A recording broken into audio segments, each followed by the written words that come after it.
What a terrible cold open. A father and son going fishing on the lake. And trust me, they let you know that they're father and son. Yes, Dad. That's good, son. As soon as the father said, "You're no longer a boy, today you become a man," I knew it was going to be a sex scene. So Haggerty's boning the Seeger from the previous episode on the roof of the boat. The dad asks if they can go somewhere else other than the dock. "Please get off." "I'm trying," is the response. I almost turned it off there and then. Maya's in the back of an ambulance, so she's lived till morning at least. Winters sacks McKnight for disobeying orders. Trunk and Paul go with him. Somehow there's a Range Rover there with the keys in the ignition. We'll just assume the keys were on one of the corpses or on the hall stand. If they don't find the location of the bomb soon, some other team is being sent in, who's apparently more gung-ho than this bunch of lunatics. Also, apparently they're getting their hangovers, so they won't be high, but they'll be moody. Good to know, Mrs. Exposition. Have you turned your girlfriend's phone on silent yet? The audio in the car with McKnight, Trunk and Paul is terrible. I can barely tell what they're saying. Jesus Christ, they got me there. As they pulled that van over, I thought it was a separate, completely identical van. It was so obvious to my eyes. Was it the fact that it was driving at 2 miles an hour? Or the fact that it pulled over immediately without trying to flee or fire upon them?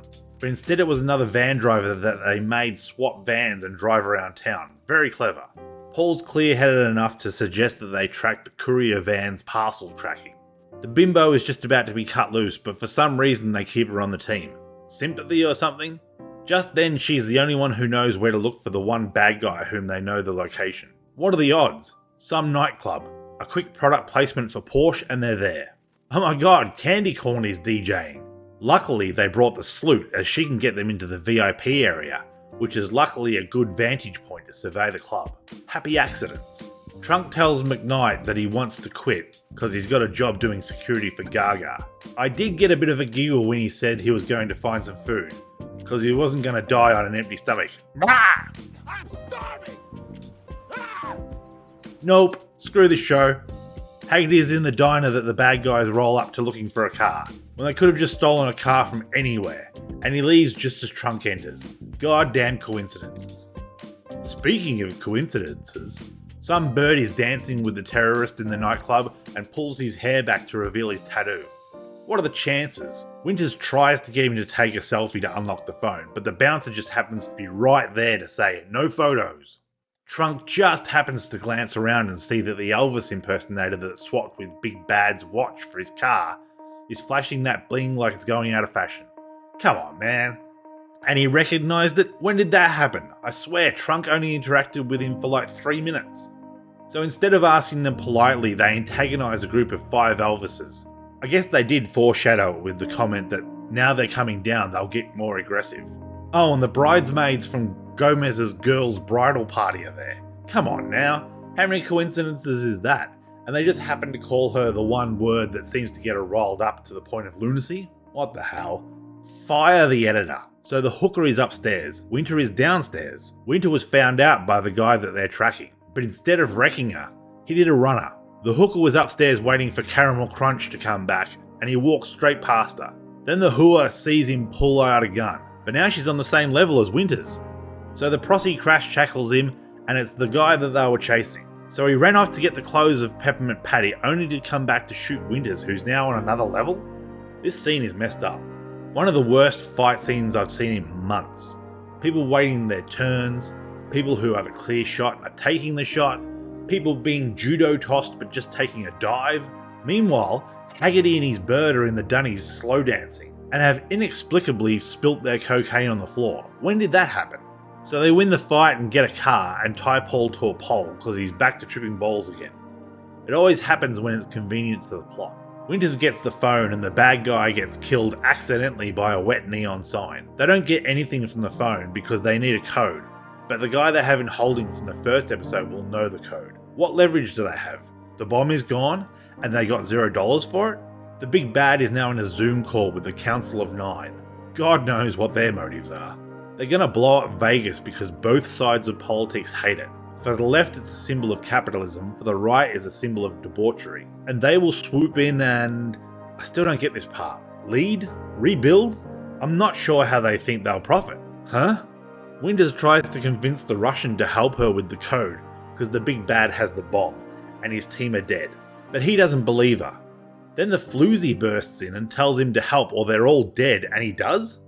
Did I miss something? Does he think prostitutes are above helping the police or something? Why did he change his position? Someone help me out and explain it in the comments. Holy shit, the lens flares. Area 51% more lens flares. Was this episode directed by Jar Jar Abrams? Oh, come on now. The bad guys are based in a pawn shop.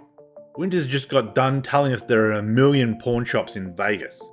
More than the military can search. So Haggerty and his bird end up looking for a ring at just the right pawn shop. I'm starting to sound like a broken record, but how coincidental. So McKnight finds the pawn shop because it's on the one road into town. And the bad guys park their quite conspicuous car with personalised number plates, basically like a big billboard for anyone following them. They didn't even put the ring on. When he went to pick up the champagne flute, I thought he was going to get his bag to get the ring. You know, the one they went to the pawn shop for? Wait. So the big bad is dead. And the prostitute was actually the Russian's sister who was working against them? So where's the bomb? What would have happened if Winters let her come with her? Why was she helping them all this time? She told them about the clubs. I'm now racking my brain trying to think if any of this makes sense. Why did they lead them to the pawn shop? That's where the bomb is. The last thing she wants is the government to get the bomb. If she's in on it, she would have known that the bomb was by the lake. Why not take them straight there? If at any point Winters had left her behind, none of this would have happened. This makes no sense at all. A lot of her stories made sense as a prostitute in Vegas, knowing where the male strippers were, knowing where nightclubs are, but as a Russian terrorist, it doesn't hold as much water. The first episode, during the raid, she was tied up in a bedroom half naked with a ball gag in her mouth. You're telling me that's the criminal mastermind? She's doing blow and getting BDSM'd while the big arms deal is going down? She even has a Montana license on file with the CIA. Are you telling me they just scanned it and didn't run a check on it? You know, after she was found with a Russian arms dealer? I'm going to assume that when the whore got let go and given her phone, she called someone to go to the pawn store and kill the big bad. So now someone close to her has the bomb. But who? Knowing this show, it has to be someone stupid, like one of the guys from the second episode. The spotty faced guy who was killed by Paul and his hallucination. This episode is back down to a 4. The coincidences and near misses were just obscene. This is hack writing at its best. Now they tell us the prostitute is actually the sister of the Russian and a terrorist. Now nothing makes sense. Is this a hallucination too? Because it feels like one. Thanks for watching. If you like what you saw, please consider subscribing. I release reviews occasionally when time allows, and a thumbs up would be a big motivator for further reviews. If you didn't like it, feel free to leave a thumbs down and let me know how I can improve in the comments below. Anyway, I'm Mixie, thanks for your time, and have a good one.